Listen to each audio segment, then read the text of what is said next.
Disyembre 28 taong 2009, magne-New Year na sana, nang biglang pinaputukan ng baril si Danilo Acosta, isang guro sa Bayambang, Pangasinan. Galing siya sa loob ng sementeryo ng Urdaneta. Hapon noon, dinalaw niya ang yumao niyang mga magulang. Ngunit paglabas niya, hindi pa man nakakaalis ang kanyang motorsiklo sa tapat mismo ng Urdaneta Cemetery, ay binaril na siya ng 2 beses. Ayon sa medical report, ang point of entry ng bala ay isa sa leeg at isa sa sentido. Ibig sabihin, sinigurado talagang patayin ng guro. Ngunit ang tanong, bakit? Ano ang motibo? Mga kaibigan, dahil ang lahat ng ito ay may kaugnayan sa isang lihim na relasyon sa pagitan ng 2 guro na kapwa may kanya-kanyang asawa. Ganito kasi ang nangyari. Una sa lahat, hindi orihinal na taga-Bayambang, Pangasinan si Danilo Acosta. Siya ay isang dayo mula sa Urdaneta City na nakapangasawa lamang sa Bayambang at doon nanirahan at nagtrabaho bilang guro. At doon na nga siya tuluyang nanirahan kasama ang kanyang pamilya. May 2 na siyang anak, kapwa nasa elementarya pa lamang. Isang ama, isang asawa, isang guro. Sa mata ng komunidad, isang ordinaryong lalaki na namumuhay ng tahimik. Si Danilo Acosta ay nagtuturo sa secondary level sa isang pampublikong paaralan. Kilala siya bilang maayos makitungo, hindi istrikto, hindi rin palaaway. Isang typical na teacher na pumapasok sa tamang oras, umuuwing tahimik, at may pamilyang naghihintay sa bahay. Ang kanyang asawa, nagtatrabaho rin, isang empleyada ng pamahalaan sa isang sangay ng SSS. May regular na sahod, may benepisyo, may seguridad. Kaya kung tutuusin, maayos ang takbo ng kanilang buhay. Hindi marangya, pero hindi rin naghihirap. May pambili ng pangangailangan ng mga bata. May pang tuition, may pang pagkain, may pang gasolina ng sasakyan. Kung titignan sa labas, walang masyadong espesyal kay Danilo. Hindi siya kilalang leader. Hindi rin sikat sa bayan. Hindi mayaman. Hindi makapangyarihan. Isa lang siyang guro. Pero ayon sa mga nakakakilala sa kanya, may isang bagay na alam ng marami, ngunit pinipiling ipagwalang bahala. Si Danilo ay mahilig sa babae. Hindi naman kakaiba yon. Tipikal. Kagaya ng ibang lalaki. Mahilig makipagkwentuhan, mahilig magbiro, mahilig magpapansin, hindi lantaran, hindi bastos, pero halata. Lalo na sa mga kababaihang malapit sa kanya. At dito na pumapasok ang pangalan ni Lazel David, isang guro rin. Nagtuturo sa parehong paaralan. Bata pa, maganda, maayos manamit, maputi, sexy. Yung tipo ng babaeng kahit simple lang ang suot, napapalingon ng mga tao. May asawa na si Lazel, ngunit wala pang anak. Tahimik din ang kanyang buhay sa mata ng publiko. Walang eskandalo, walang chismis. Isang guro na mukhang seryoso sa trabaho, disente, profesional. Sa umpisa wala namang kakaiba, magka-opisina lang, magkatrabaho. Nagkikita araw-araw sa paaralan, nagkakasabay sa faculty room, nagkakakwentuhan tungkol sa klase, sa estudyante, sa sahod, sa stress ng pagtuturo. Pero sa ganitong mga lugar, doon kadalasang nagsisimula ang mga lihim, sa mga sandaling akala mo ay inosente, sa mga tawanan, sa mga biro, sa mga tingin. Unti-unti napapansin ng ilan. Madalas magkasama si Danilo at Lazel. Hindi naman palaging magkatabi, hindi naman lantaran, pero may mga pagkakataong sabay silang umuuwi, sabay kumakain, sabay nagkakape. May mga guro na nagsasabing parang masyado raw malapit. May mga estudyante ring nakakapansin, ngunit walang nagsasalita dahil pareho silang may asawa, dahil pareho silang may reputasyong inaalagaan. At kung totoo man iyon, hindi lang simpleng pagtatak silang usapan dito. Nung tumagal kasi ay naging totoo rin ang mga pangyayari. Sabi nila, di raw sinasadya nung una. Pero ang tanong, anong kalibugan ba ang hindi sinasadya? Dahil malinaw na hindi na iyon simpleng pagkakaibigan. Sa bawat biyahe nila, papuntang Urdaneta, may bahagi sa kanila na alam na mali ang kanilang ginagawa. Pero mas malakas ang tukso kaysa konsensya. Ang Urdaneta ang naging neutral na lugar. Hindi sila kilala roon bilang magkasama. Walang kapitbahay na makakakilala. Walang tsismis na agad kakalat pabalik sa Bayambang. Dahil ganito pala ang kanilang ginagawa nung nagkabukingan na at may namatay ayon sa investigasyon ng mga pulis. Karaniwan, sabay silang aalis pagkatapos ng klase. Minsan, magkaibang oras para hindi halata, pero iisang direksyon ang pupuntahan. At kapag nasa loob na sila ng kotse ni Danilo, doon nag-uumpisang halikan, himasan ng katawan, at minsan, di na umaabot sa kama. Sa kotse na mismo ang tuksakan ng dalawang guro. Pero ang madalas ay, diretso na tayo, sabi ni Danilo minsan na nakatingin sa kalsada. Tumangulang si Lizelle, wala nang tanong. May mga pagkakataong nagche-check-in sila sa isang lumang motel sa gilid ng highway. Hindi iyon kilala. Hindi rin madalas puntahan ng mga taga roon. Minsan naman, mas pinipili nilang dumiretso sa bahay ni Danilo sa Urdaneta. Ang bahay na matagal nang walang nakatira. At sa loob ng bahay na iyon ay doon nila nilalabas ang katas ng kanilang init sa katawan. Doon sila nagpapakaligaya ng lubos sa bawal na tikiman. Minsan, parang ayaw na nilang umuwi sa kanilang mga pamilya, na parang gusto na lang nilang magsama at magbenggahan magdamag. Hindi na ito tama, minsang sabi ni Lizelle habang nakatayo sa may bintana. Alam ko, sagot ni Danilo, pero nandito ka pa rin. Hindi na sumagot si Lizelle. Pareho nilang alam na wala nang malinis na sagot sa tanong na iyon. Habang tumatagal, nagiging mas mapanganib ang sitwasyon. Sa paaralan, pilit nilang tinatago ang lahat, pero may mga matang masyadong sanay magbasa ng kilos. May mga guro na nakakapansin ng kakaibang distansya. At minsan pa nga, ayon sa salaysay ng isang teacher, nung matapos na ang pamamaslang sa guro, ay nakita niya minsan sa office mismo na naghalikan si Danilo at Lizelle. Nakalilis pa nga daw ng bahagya ang palda nito, tapos nakahawak sa hita si Teacher Danilo. At sa mga araw na iyon, sa mga bahay nila nagsisimula na ring magbago ang lahat. Mas maraming tanong, mas maraming hinala, mas maraming katahimikang puno ng pagdududa. Bakit lagi kang nasa Urdaneta? Tanong ng asawa ni Danilo isang gabi. Hindi naman ganyan dati. May inaasikaso lang, sagot niya. Trabaho. Hindi na ito sinundan ng usapan. Pero ramdam ni Danilo na hindi na siya lubos na pinaniniwalaan. Si Lizelle naman ay mas naging balisa.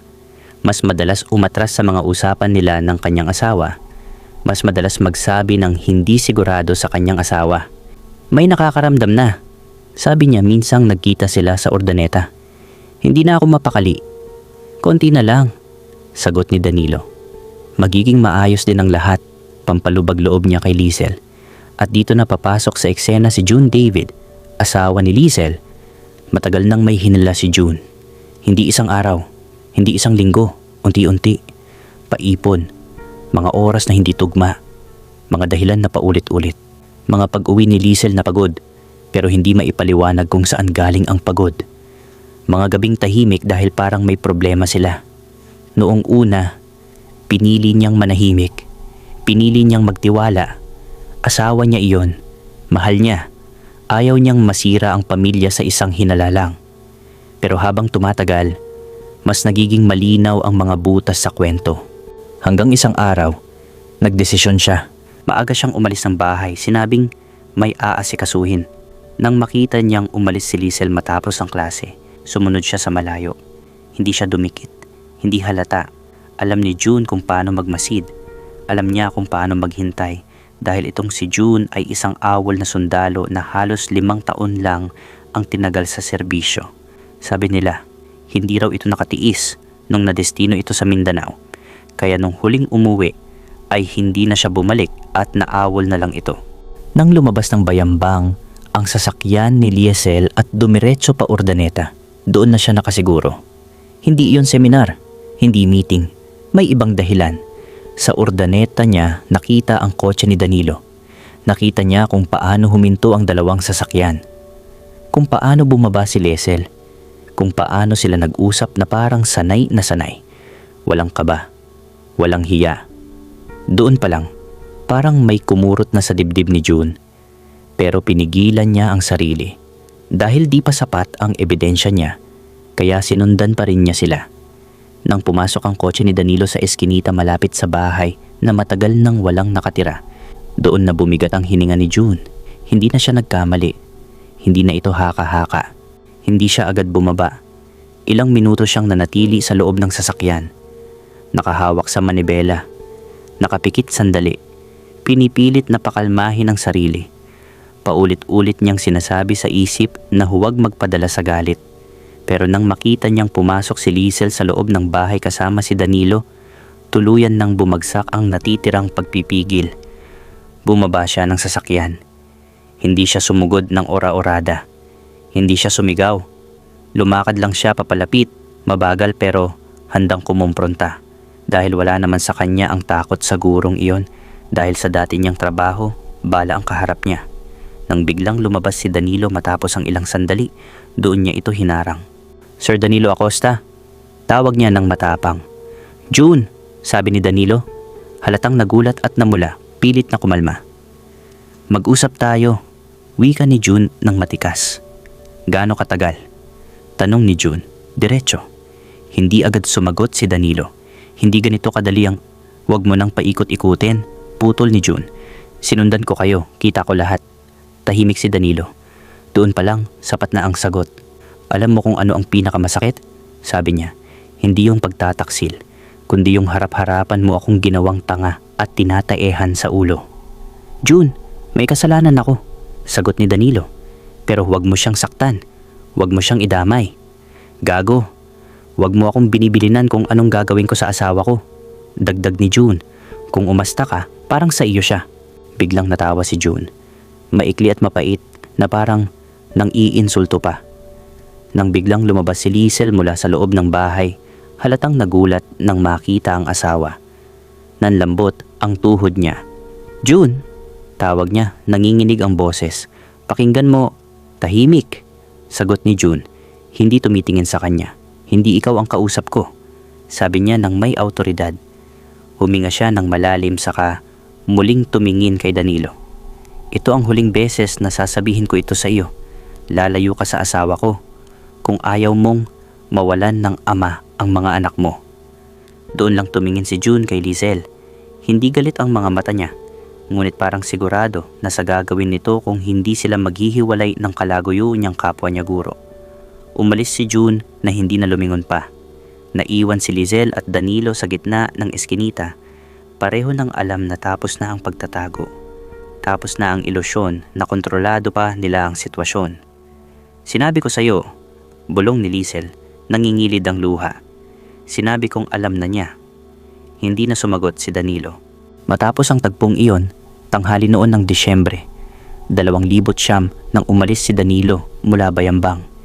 Hindi kotse ang ginamit niya. Motorsiklo lang, mas mabilis, mas hindi halata. Nakasuot siya ng helmet, may dala lang na maliit na bag, at may ngiting iniwan sa asawa bago lumabas ng bahay. "Babalik din ako agad," sabi niya. Habang tinatahak niya ang daan papuntang Urdaneta, tuloy-tuloy ang palitan nila ng mensahe ni Liesel. Maikli, diretso, walang lambingan. Parang sanay na sanay na. "Nandito na ako. Sandali na lang, kita tayo mamaya." Ayon sa mga pulis, aktibo ang komunikasyon nila hanggang bago ang insidente. Walang indikasyon ng takot. Walang babalang mensahe. Isang normal na lihim na tagpo, gaya ng mga nauna. Bago dumiretso sa napag-usapang lugar, huminto muna si Danilo sa sementeryo ng Urdaneta. Gawain niya iyon tuwing malapit ang bagong taon. Dinadalaw niya ang puntod ng mga magulang. Ilang minuto siyang nanatili roon, nakatayo, nakayuko. Parang may kinausap sa isip. Paglabas niya ng sementeryo, sumakay siya muli sa motorsiklo. Inayos ang helmet at inilagay ang susi. Paandar na sana. Pero bago pa niya maisuot ng maayos ang helmet, mula sa gilid ng kalsada, may biglang lumapit. Mabilis, direkta, isang lalaki. At bigla na lang, isang putok lang sa umpisa. Tumama sa leeg ni Danilo. Napasubsob siya pasulong. Nawalan ng kontrol ang motorsiklo. Bumagsak sa gilid ng kalsada. Hindi pa siya tuluyang patay noon. Putok ulit sa sentido ni Teacher Danilo. Ayon sa medical report, Malinaw ang intensyon. Siniguradong patayin ang guro. May mga taong napasigaw. May mga napalingon. May ilang tumakbo palapit. Pero mabilis ang lahat. Ilang segundo lang ang pagitan ng dalawang putok. Nakita ng ilang saksi ang salarin na umatras, sumakay sa sasakyang kotse, saka mabilis na nagpatakbo palayo. Parang hindi naman daw ito nagpanik. Hindi nagmamadali. Parang alam na alam ang gagawin. Natabingan din daw ang mukha nito. Namatay si Danilo sa tabi ng motorsiklo. Nakatagilid ang helmet. May dugo sa semento. May tumawag ng pulis. May tumawag ng ambulansya. Pero pagdating ng mga rumesponde, malinaw na ang sitwasyon. Patay na ang guro. Sa investigasyon, lumabas na hindi hold up ang motibo. Walang kinuha. Nandoon pa ang bag. Nandoon pa ang cellphone. Hindi ginulo ang mga gamit. Targeted, personal. At sa pagsusuri ng cellphone ni Danilo, doon nakita ang huling mga mensahe. Mga mensaheng malinaw na patungo siya sa pagtatagpo nila ni Liesel. Hindi trabaho, hindi rin seminar, kundi lihim na pagkikita nila ng kalaguyo niyang kapwa-guro. Pero nang lumalim ang investigasyon, unti-unting nabuo ang isang detalye na hindi agad napansin ng lahat. Hindi pala si Liesel ang katext ni Danilo noong araw na yon. Lumabas iyon nang buksan ng mga pulis ang cellphone ni Danilo.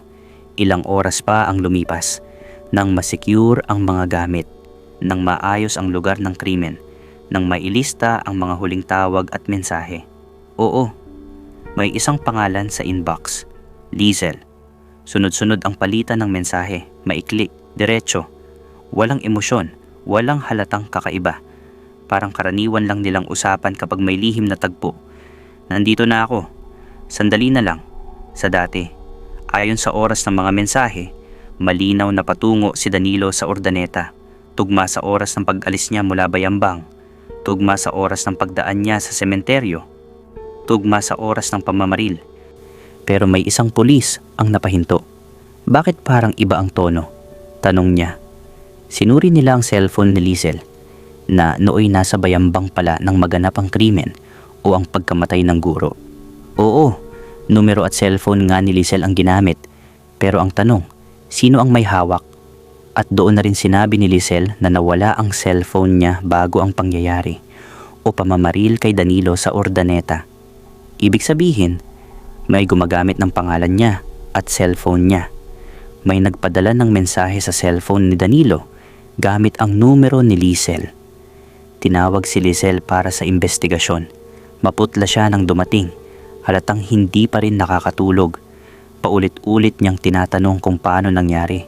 Paulit-ulit niyang sinasabing hindi siya ang nag-text noong araw na iyon. I swear, sabi niya sa harap ng investigador, wala akong ipinadala. Wala. Ipinakita sa kanya ang mga mensahe sa cellphone ni Danilo. Napatigil siya. Matagal siyang nakatingin sa screen. Nanginginig ang kamay. Hindi ako yan, bulong niya. Hindi ganyan ang mga salita ko. Tinanong siya kung sino ang may access sa kanyang telepono. Sagot niya, isa lang ang nakakaalam ng password. Ang asawa niya, si June David. Doon na tinawag si June para sa pagtatanong. Dumating siyang kalmado. Umupo siya sa harap ng mesa at tahimik na naghintay. Alam mo ba kung bakit ka nandito? Tanong ng investigador. Oo, sagot ni June. Dahil patay na si Danilo. May kinalaman ka ba rito? Hindi agad sumagot si June. Tumingin lang siya sa mesa. Huminga ng malalim. Nagkatinginan ang mga pulis. Inilabas ang cellphone. Ipinakita ang mga mensahe. Kilalang kilala ko ang mga salitang iyan, dagdag ni June. Ako ang nagpadala, sabi niya ng diretso. Tahimik ang silid. Ipinaliwanag niya ang lahat. Noong araw na iyon, maaga siyang umalis ng bahay. Kinuha niya ang cellphone ni Liesel habang natutulog pa ito. Alam niya ang password. Matagal na. Hindi niya agad ginawa. Ilang araw niyang pinag-isipan. Ilang gabi siyang hindi natulog. Alam niya ang oras. Alam niya ang lugar. Alam niya ang galaw ni Danilo. Ginamit niya ang pangalan ng asawa niya. Hindi para takutin ito, kundi para painin. Hindi alam ni Danilo na hindi si Liesel ang kausap niya. Akala niya, karaniwan lang na pagtatagpo lang nila ito ni Liesel. Pero mula sa unang mensahe, nakaposisyon na ang bitag. Ano ang plano mo? Tanong ng pulis. Gusto ko lang siyang harapin, sagot ni June. Gusto kong tapusin ang lahat. Bakit may baril? Doon tumahimik si June. Ilang segundo, ilang hininga. Hindi ko planong pumatay, sabi niya. Pero alam kong hindi natitigil si Danilo. Alam kong kahit ilang beses ko silang mahuli, babalik at babalik pa rin sila. Matapos ang ilang araw ng pagtatanong, pagbusisi sa mga cellphone, at pagtutugma ng oras at galaw, malinaw na lumabas ang papel niya sa nangyari. Si June David ang pumatay. Dahil na rin sa nakita ang plaka ng kotse ng isang saksi sa pamamaril at kotse iyon ni June. Ang mga text message na ipinadala kay Danilo noong araw na iyon ay nagmula sa cellphone ni Liesel. Ngunit napatunayan na si June ang may hawak ng telepono sa mga oras na iyon. Ayon sa mga pulis, malinaw ang intensyon, painan si Danilo, ilabas sa bayambang, ilayo sa mga taong makakakilala. Nang harapin si June sa harap ng kumpletong ebidensya, hindi na siya nagmatigas. Oo, sabi niya sa investigador. Mababa ang boses. Ako ang nag-text.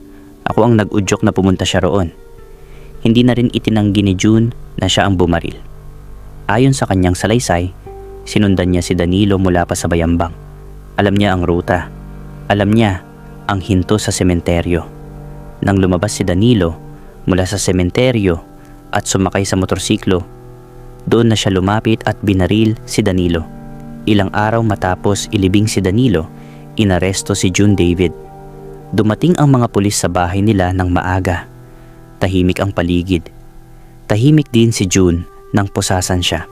Hindi na siya pumalag. Sa presinto, doon na tuluyang bumagsak ang lahat. Inisa-isa ang mga tanong. Inisa-isa ang mga detalye. Murder ang kaso. May qualifying circumstances, may intent, may planning pa. Ikinulong si June habang dinidinig ang kaso. Sa loob ng selda, doon na lang niya hinarap ang katahimikan na matagal niyang tinakasan. Si Liesel sa kabilang banda ay naiwan sa gitna ng lahat. Hindi siya kinasuhan ng pagpatay, ngunit hindi rin siya nakaligtas sa bigat ng nangyari. Tinanggal siya sa serbisyo habang iniimbestigahan.